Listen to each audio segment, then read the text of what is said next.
Right, hello! It's time for round 3. Here's the quick rundown if you're new. I'm giving you 2 of the new weapons we saw in the recent beta, and giving my thoughts on the design and implementation of them. If you want any more details, go check out the first part where I cover the light armor classes, there was already a second part for the medium, and now we're up to the heavy ones. As always, here's the mandatory disclaimer. I don't know, or let's be honest, care that much about the competitive modes, so what little I have to say about them should be taken with a beach's worth of salt. I am just not the source of information you want for them. Alright, intro speedrun out of the way, let's get started with Guardian.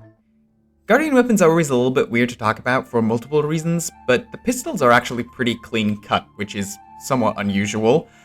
They're Condi weapons that tend to have longer casting times, kind of like channel-style skills, but still deliver multiple hits with the attacks while applying a mix of bleeding and burning. Pistol doesn't really have a mechanic per se. Similar to Rifle Mesmer, it just has 2 skills with a special function. The 2 and 4 are basically what I just described. Channel-esque skills with somewhat long cast times, but several packets of damage. The 5 is one of the special skills and the easier of the 2 to explain. It's a charge skill that works very much like Bladesworn's Dragon Trigger. Depending on how long you let it charge before firing the skill, it will do more damage, with the final level also having a knockback on it. I'm gonna disappoint you right now. In the beta, the damage of the skill was tuned to be so low that it was basically never worth using. And to be honest, considering that this style of skill is Bladesworn's entire identity, that they had to construct an entire spec around for it to work, I think the best they're going to be able to do is make the base version of the skill with no additional charge worth using. Everything else is probably going to be relegated to the PvP modes, if it's even going to be useful there, because the amount of damage this would need to do to be worth charging in PvE is ludicrous. So I think its role is going to be relegated to looking cool, which, to be fair, it does a really good job of. Now the 3 is weird. It's the closest thing to an actual mechanic, and it's Combo Finishers version 2? Version 1.5? Not sure.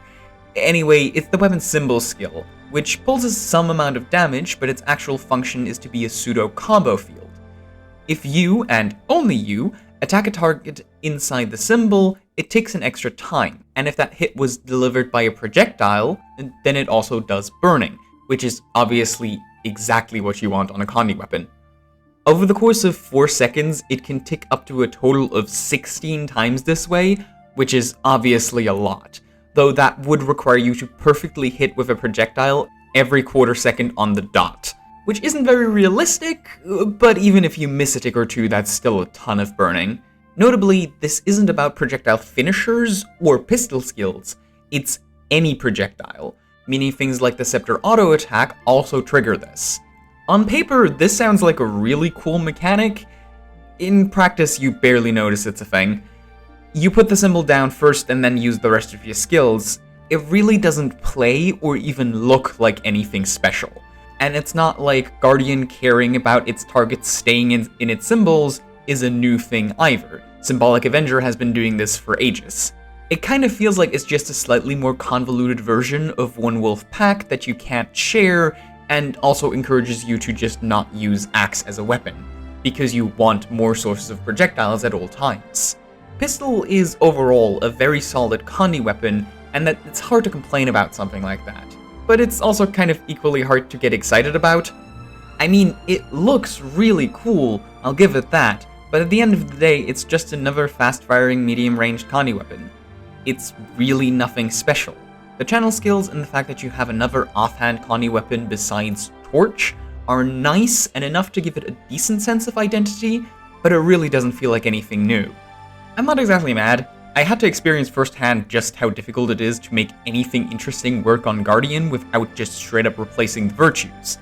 You know, the thing that every elite spec has done to some degree for exactly that reason. To cover performance real quick, it's one of the better balanced weapons from the beta, sitting at a 43k benchmark for Condi Willbender. It's a little bit high, but not crazy like some of the other weapons. Since this is a Condi weapon, Dragon Hunter is basically out of the running for relevancy, Willbender happens to synergize pretty decently with the pistol, since Willbender Flames already care about getting a lot of hits in at certain intervals, and with the Pistol 3 you're basically just doubling down on a mechanic that you're already playing with. Firebrand doesn't work quite as well, tomes are just a bit too slow to synergize with pistol, and again, no projectiles. And you also really still don't want to miss out on Torch 4, it's still an amazing skill. So to not miss out on those while also staying in your tomes ends up meaning you kinda don't want to run offhand pistol, but then you lack the projectiles required to fully work with it. It still works as a perfectly fine weapon for Firebrand, and I've included some gameplay of it in the description, but it's not as much of an auto-include for Firebrand as it's probably gonna be on Willbender, which is a bit of a shame because Willbender can't play range, so the point of pistol being a ranged weapon kind of gets lost.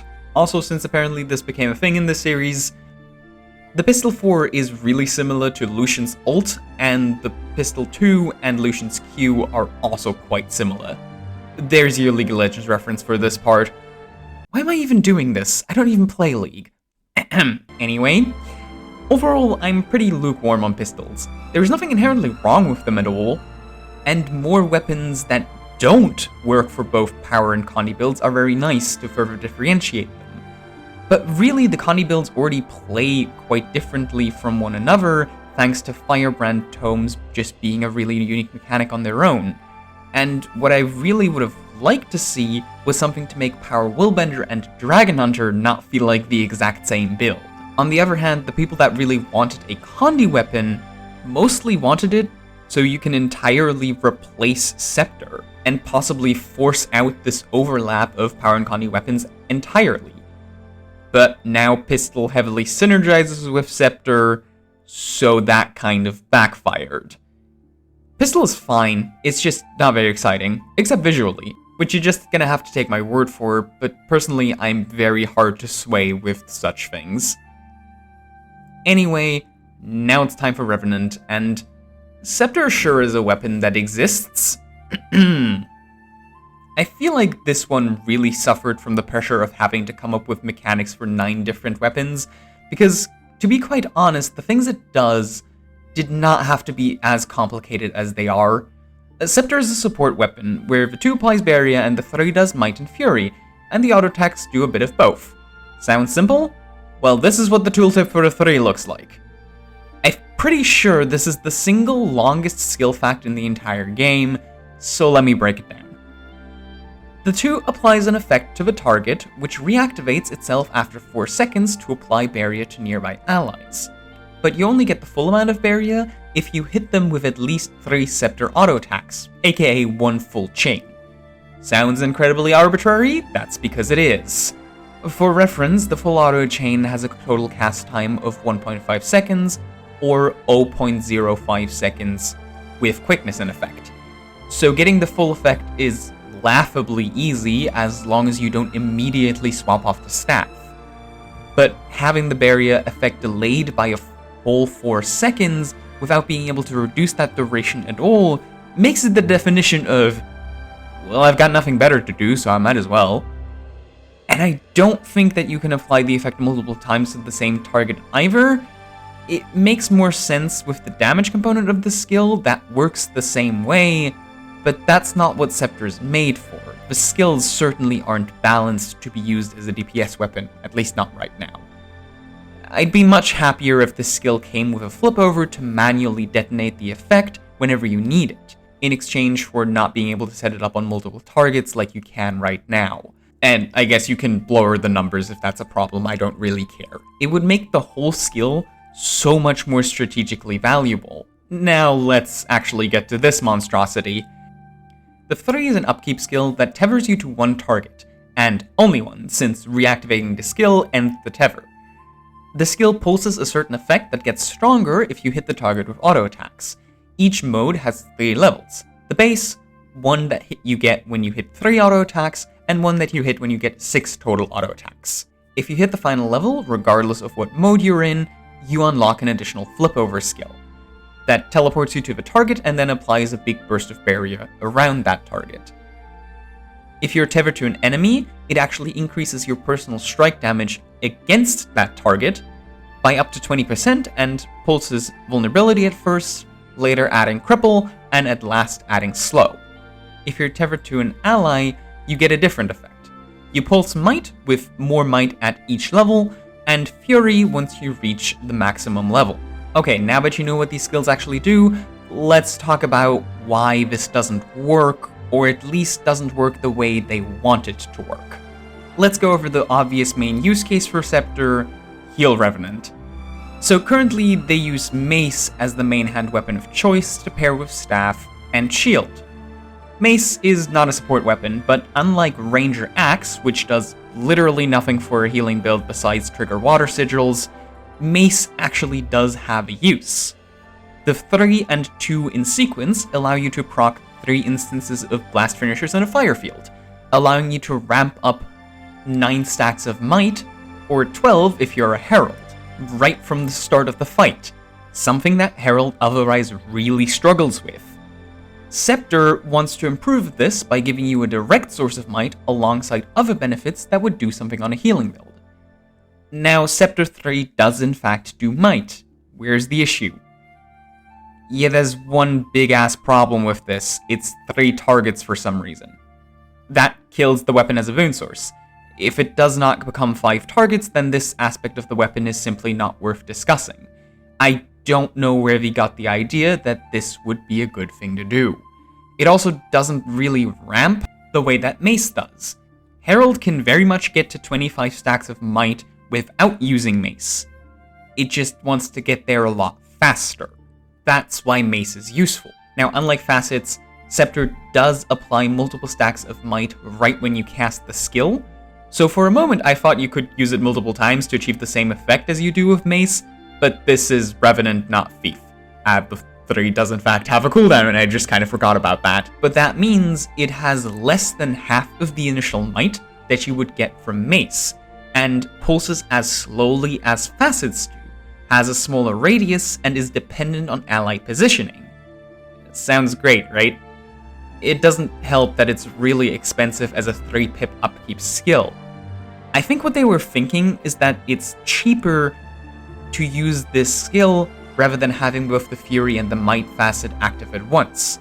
The problem here is that you already don't permanently maintain those 2 facets. You just turn them off and on again at a couple different points to top off the uptime that other sources of Fury and Might in your kit already provide. Meanwhile, it takes you casting the 3, then switching targets from an ally to an enemy, and then casting 2 full auto attack chains before you ever get your first bit of Fury. I know I throw the word impractical around a lot in these videos, but that's just what it is. And again, that's already working under the assumption that this is changed to 5 targets, not 3. I'm glad that at least both the flip over of the 3 as well as the regular effect of the 2 apply barrier and not healing. It's something that Revenant hasn't really had access to, and that means that it's never going to get completely wasted even if you don't have perfect timing to use it. But at the same time, because these 2 skills are so slow and convoluted, it means it's really difficult to use them proactively. The barrier just kind of happens. Now here's the thing. Herald already has facets that do these exact boons as I just talked about, but have way fewer hoops to jump through to do them. I don't think it's ever going to be that useful on them to use this in any capacity. They will appreciate Scepter as a defensive option because you still get to chuck around a bunch of barrier, because obviously Herald needs every single support tool in existence, because it's Ainet's new favorite child and isn't allowed to have any weaknesses. Meanwhile, poor Renegade does care a lot more about this weapon as a boon source. It badly needs extra source of might and doesn't really care about needing to wait for Fury because it already does that from one of its minors. Meanwhile, it can afford some extra upkeep as long as you don't have to care about the Renegade Elite. This is a pretty major help for them as long as, again, it becomes 5 targets. I cannot stress enough how important that is. There's also just another problem with Scepter, and it's that it just plays really badly. I'll talk more about the problem with implementing ally targeting like this on Warrior and why I think it's bad design, But the short version of it is having to swap between targeting allies for 3 and targeting enemies to hit them with auto attacks to actually get the full effect and use the 2 is the most miserable thing ever. Aside from that, there's also the fact that the tether of the 3 can just break if your ally ever walks outside of 900 range from you, and then you need to set up all over again. It's just really frustrating. It's not like you can just target the tank to guarantee as little movement as possible, because either you are the tank or they are in a different subgroup. Having to still deal with ally targeting on top of that is it just feels extremely bad.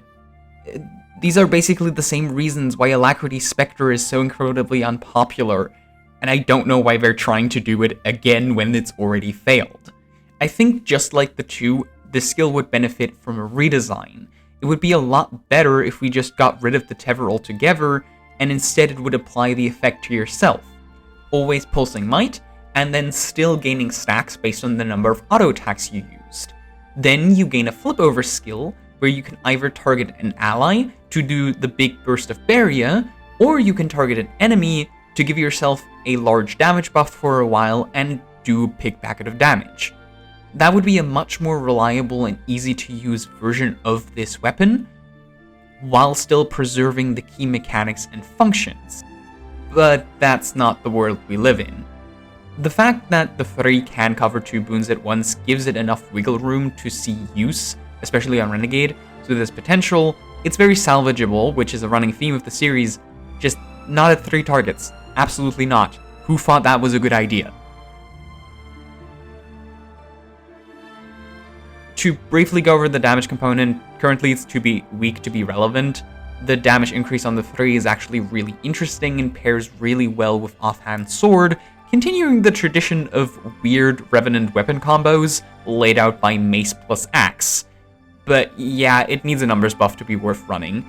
I'd say start with the autos and just see what happens. I think that's an avenue worth exploring at least. Scepter feels like a big mess, I'll be honest. What it needed to do was incredibly simple, be a main hand weapon with a burst heal and a big packet of might, and it kind of has that, but the way it gets there is so unnecessarily convoluted that it becomes uncomfortable and inconsistent when you're actually using it. With some changes, cough, 5 targets, cough, it can easily become very useful, but frankly, I don't know if I would actually want to use it. Last on the chopping block, we have, as always, Warrior. It's staff time, another healing weapon. Wait, that's not the appropriate delivery for that line. Warrior finally has a healing weapon! With the densities of the support weapons in the beta, you really notice how the core game wasn't built to handle dedicated healing roles. So there's a lot of holes to patch up there. And this is probably the one we've all been waiting for. Let's go through the skills. The auto applies regen on the 3rd hit, which before required you to use Banner of Defense, so this frees up a utility slot.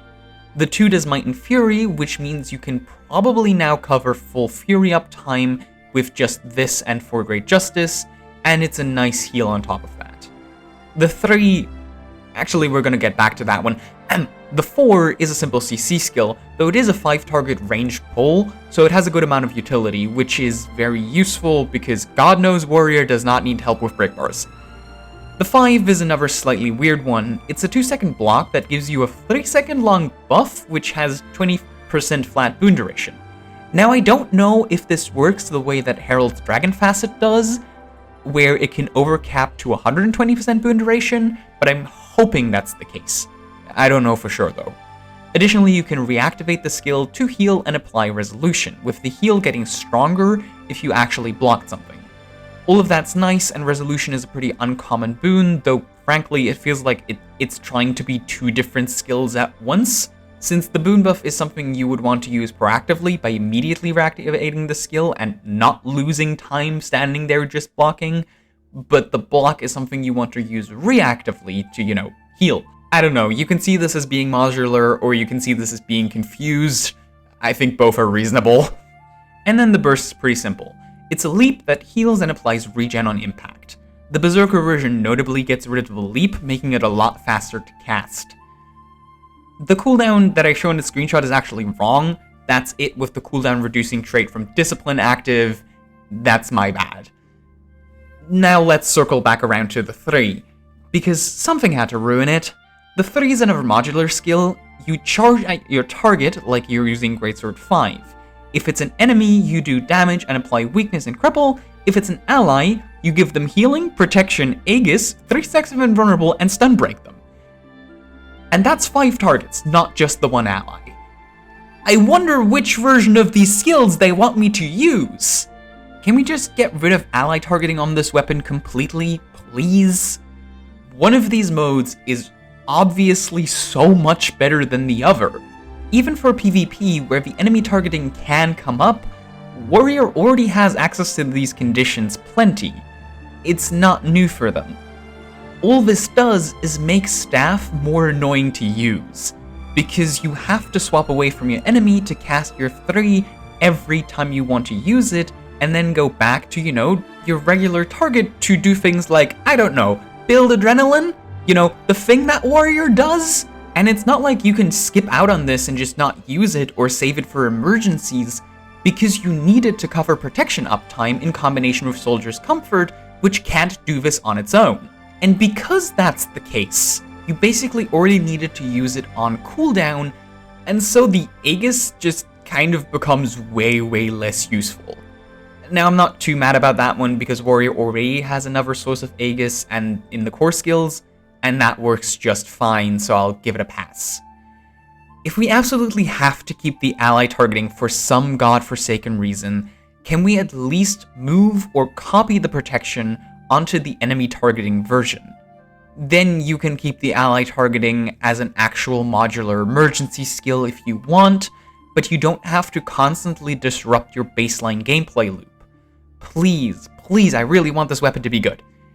I swear they gave the go-ahead to ally targeting with other skills besides Spectre, and someone on the design team just went completely feral and is now trying to cram it into every support weapon like it's the best mechanic ever, and not the main reason people don't play Spectre. The reason people were asking to get this on Staff Druid, which kicked this whole thing off, is that Druid does not care about targeting enemies ever. At least not while using Staff. Everything you're doing is either point-blank range, a ground target, or would work with ally targeting. And the way that the Staff auto-attack used to work, where you have to align your enemy target and then stand behind your allies so that the beam goes through them, was already really strange. So in the end, for specifically Druid Staff, ally targeting was a natural fit. You never really have to stop playing the squad UI to do your thing. And under that circumstance, ally targeting, while still being a little bit buggy, works perfectly fine. But both here and on Revenant Scepter, the gameplay requires you to target both enemies and allies, which is just incredibly annoying to deal with because it was something that the game was never designed for. Either you click to target your allies, or you tab to target your enemies. Or whatever you use for your keybind, I don't care. But trying to do both at once is just really annoying. Staff in a vacuum is actually quite good. It does a lot of very helpful things. The problem is that it doesn't exist in a vacuum. It exists as part of Warrior, and Warrior's in a terrible state when it comes to support builds, especially heal support. Long story short, Warrior baseline just does not have enough relevant traits, skills, and utility options to keep pace with other healers. And I'm not even talking about something as ludicrously bloated as Herald. It would struggle to be relevant even with Staff, even compared to mid-tier healing options. Even with Staff, Warrior's healing output feels middling at best. It doesn't help that all of the support traits are exactly concentrated in the tactics trait line, to the point that important options start to conflict with one another. Meanwhile, your options for a second trait line are absolutely desolate, with the only thing that I can even think of that does anything at all being Discipline's cooldown reductions for burst skills. That trait line does also have double standards, but frankly, the useful part of banners now is the boons it does on impact, not the ones that they pulse. Between Staff, Warhorn, and Berserker, you can now cover Quickness, Might, Fury, Protection, Regen, Vigor, and Swiftness, and maybe resolution if you're pushing it a little bit, which is an extremely good selection of boons, alongside access to Aegis, Stab, Condy Cleanse, the Res Banner, and good CC. All the pieces are in place, unfortunately the pieces just don't fit together. And the glue they gave it to make it work, the healing is a majority water. Okay, that was a weird analogy. What I mean is that the healing is spread pretty thin, and having a really high healing output could compensate for having a bunch of utility options that all conflict with one another and don't let you use them together. Being able to cover less types of utility at once, but having a really high healing output, for example, would be a reasonable niche to occupy. You could also go the other direction, giving them a lot of utility to cover at the same time, but low healing. Now, this sort of balancing philosophy for healers is something that even ANET hasn't quite caught on to, evidently, but they realized it eventually with the DPSs and their utilities, so I'm sure they'll get there at some point. Support Warrior needs another pass on its utility and its healing options before it can do anything relevant.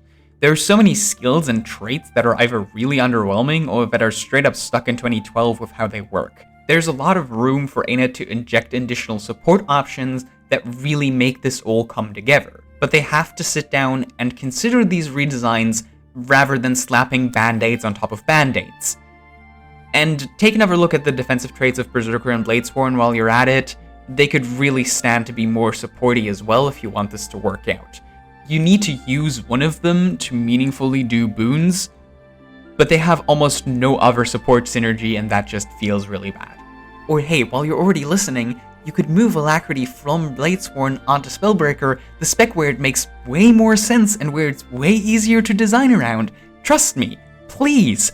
You're making it so much harder for yourself if you're trying to force Bladesworn to be a support. Warrior utility rework for 2024, let's get this done. Thank you. And thank you for watching. This is the end of this little series. I don't know what's going to happen next for the channel, but obviously I'll be gone for the holidays.